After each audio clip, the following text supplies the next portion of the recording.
부모가 자식을 사랑하는 것은 대가를 바라지 않는 순수한 사랑입니다. 그러나 부모도 살다 보면 힘이 들 때가 있습니다.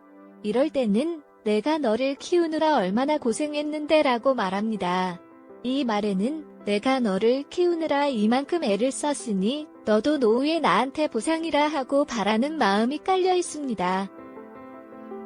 사람이기 때문에 삶이 버거울 때면 자식에게 기대고 싶거나 바라는 마음이 들기도 합니다.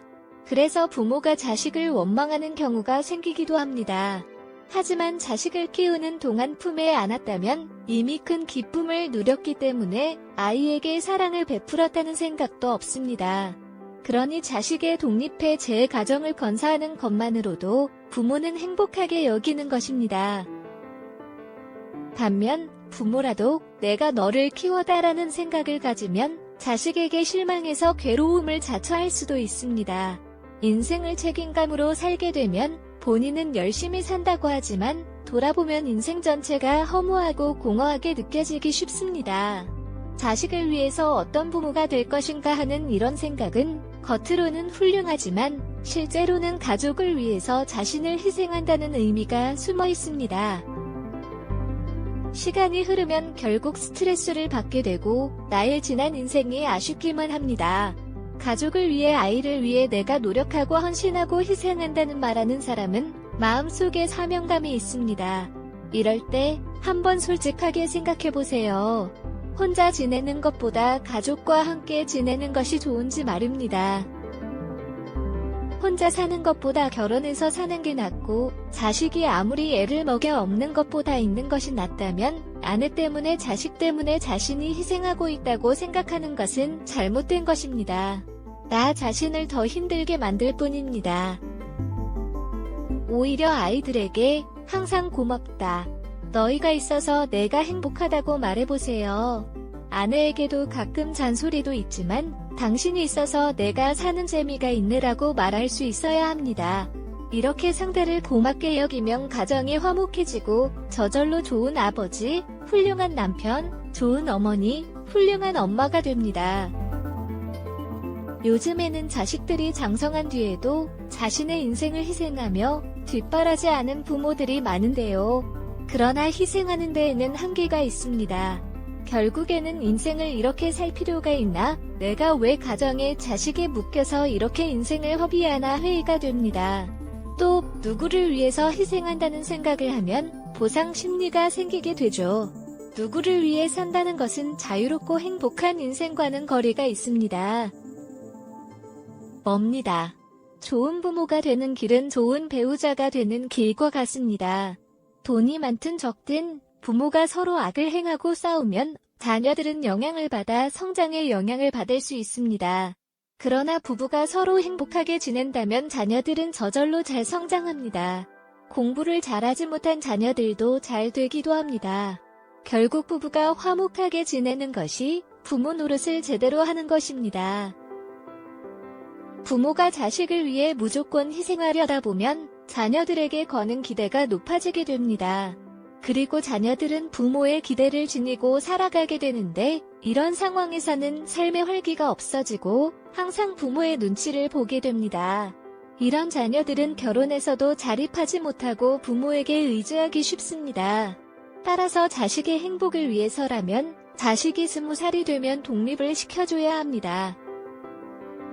나이가 들어가면서 자녀들을 멀어지게 만드는 부모에 대한 공자의 지혜를 생각해보면서 자녀들의 자립을 도와주는 것이 좋습니다.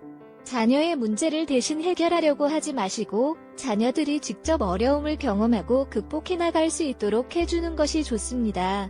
이렇게 직접 인생에서 배울 수 있는 기회를 빼앗지 말고 자녀들이 스스로 문제를 극복할 수 있도록 방치와 도움 사이에서 해결책을 제시해주세요. 부모님께서는 자녀 앞에서 돈 때문에 싸우시지 않아야 합니다. 돈에 대한 집착과 돈 때문에 싸우는 모습은 자녀에게 진정한 기쁨을 주지 못합니다. 돈이 많다고 해서 부모님이 자녀에게 가장 좋은 부모님이 되는 것은 아닙니다. 자녀 앞에서 돈 문제로 끊임없이 다투는 것은 자녀의 정신 건강에 좋지 않습니다. 자녀는 계속해서 스트레스를 받고 불안을 느끼게 됩니다. 이는 자녀가 훗날에 다른 사람들과 인간관계를 맺을 때도 심리적으로 불안한 모습을 많이 보일 수 있습니다. 따라서 부모님은 돈 문제에 있어서 자신감 있게 행동하고 자녀 앞에서 돈을 놓고 싸우지 않기 위해 부단히 노력해야 합니다.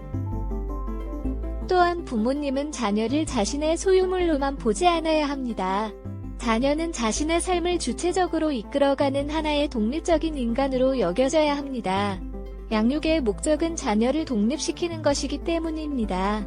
그러나 어떤 부모들은 너의 미래를 위해, 널 위해서 내가 일하는 거다라는 말들로 자녀를 올가매려 한다. 부모님이 자녀를 올가매려 통제하려는 집안 중에서 자식이 승승장구하며 대성하는 경우는 많지 않습니다. 부모의 일과 자식의 일은 독립되어 존재해야만 합니다. 부모의 일을 자식에게 억지로 이해시키려 하지 말아야 합니다. 사람은 생명이고 하늘이 준 선물입니다. 다른 사람에게 행복을 주는데 써야 한다는 것을 믿으며 살아가야 합니다. 부모님은 자녀에게 세상에서 긍정적인 영향을 미치는 방식으로 살아야 할 책임이 있습니다. 인생을 낭비하거나 부모로서의 책임을 다하지 않는 부모는 자녀에게 버림받을 가능성이 높습니다. 자녀는 책임감 있고 선한 방식으로 살아가는 부모를 존경하고 존중합니다. 반면 방탕하게 낭비를 일삼거나 책임을 소홀히 하는 부모는 결국 자녀에게 버림받게 됩니다. 책의 구절에서도 나타나듯이 부모님이 자녀를 고생시키지 않아야 합니다. 자녀가 진심으로 사랑하는 사람이 편안히 지내고 잘 되기를 바라는 것은 부모님께서도 마찬가지입니다. 삶의 고비마다 자녀와 함께하며 긍정적인 에너지를 전달하는 부모님이 되어야 합니다. 옛날이나 지금이나 자식이나 연인이 고생한다는 소식을 듣면 눈물 흘리지 않을 사람이 없을 것입니다. 하지만 사랑이란 아픔을 참고 견디는 것입니다. 나는 나의 아픔을 다스리고 사랑하는 사람을 참고 지켜볼 때 사랑하는 사람이 고생을 통해 더욱 사람다운 사람이 되는 것을 보았습니다. 엄마가 사주는 참고서를 보고 엄마가 골라주는 회사를 지원하고 면접을 볼 때도 엄마가 동행하는 자식은 결국 불행해진다는 말씀이 있습니다.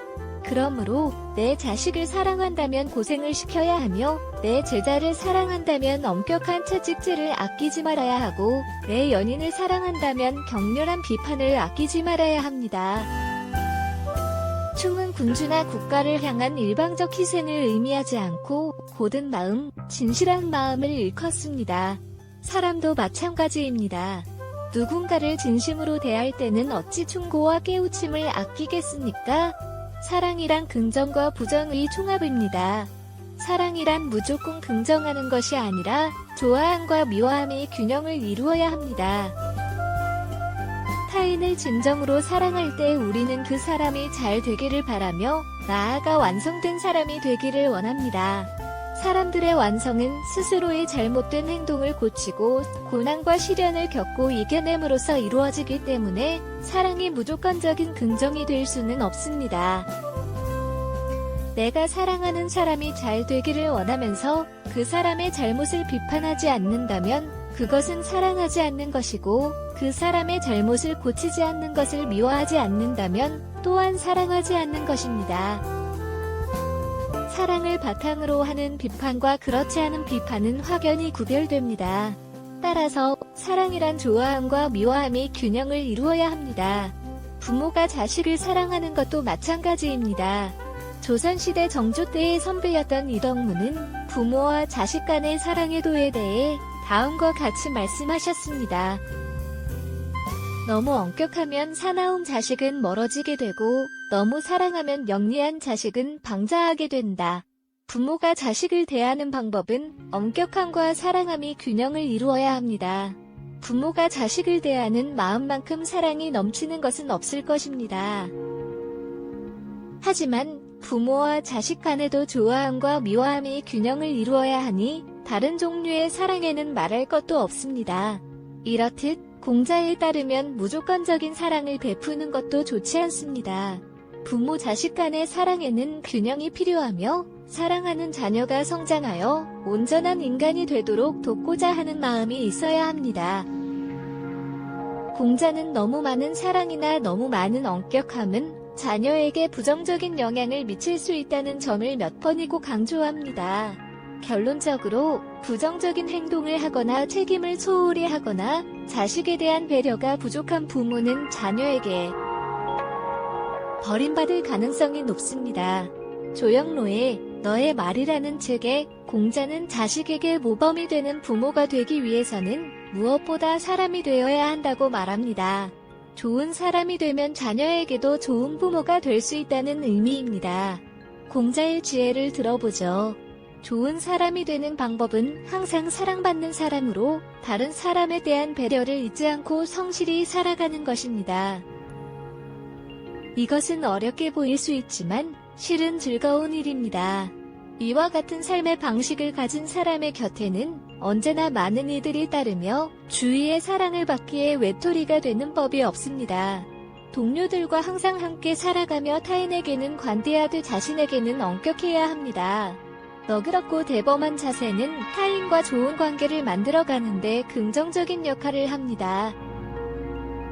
하지만 그런 너그러움을 자신에게까지 적용하지는 말아야 합니다. 스스로에게 지나치게 관대한 사람은 자신의 게으름과 실수를 용서하고 매사를 변명으로 얼버무릴 가능성이 큽니다.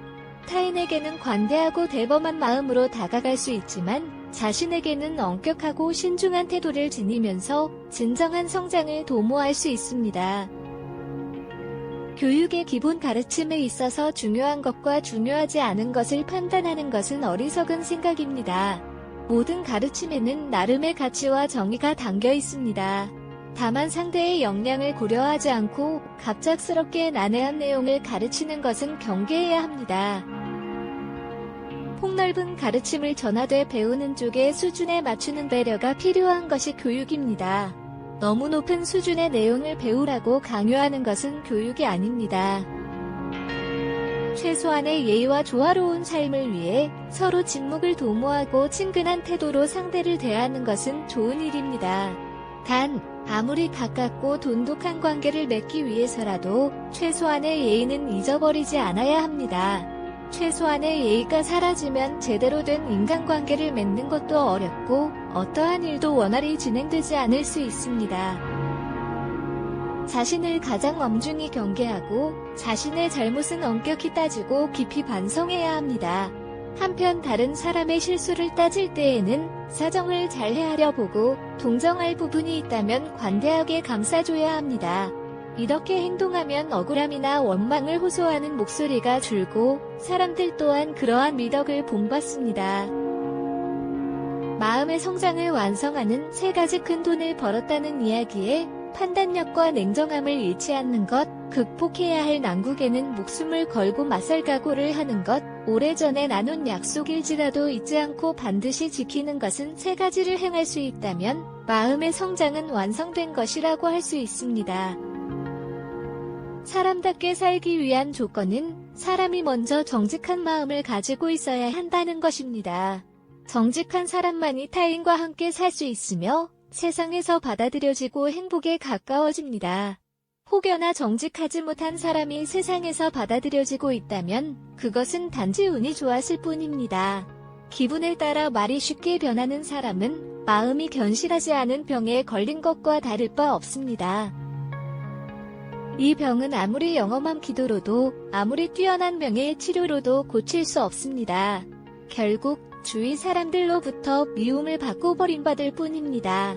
이 마음의 병은 그들 스스로가 문제를 자각하여 고칠 때 비로소 완쾌될 수 있습니다.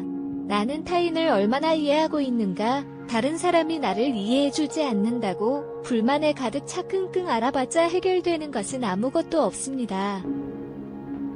그 전에 나는 다른 사람을 얼마나 이해하고 있는지, 그의 가치와 재능을 제대로 인정하고 있는지를 반문해 볼 필요가 있습니다. 오늘은 공자의 말씀에서 인생을 살아가는 지혜로운 방법에 대해 함께 나누었습니다. 이상으로 생각의 품격이었습니다. 하루하루 당신의 품격이 더 빛나길 바랍니다.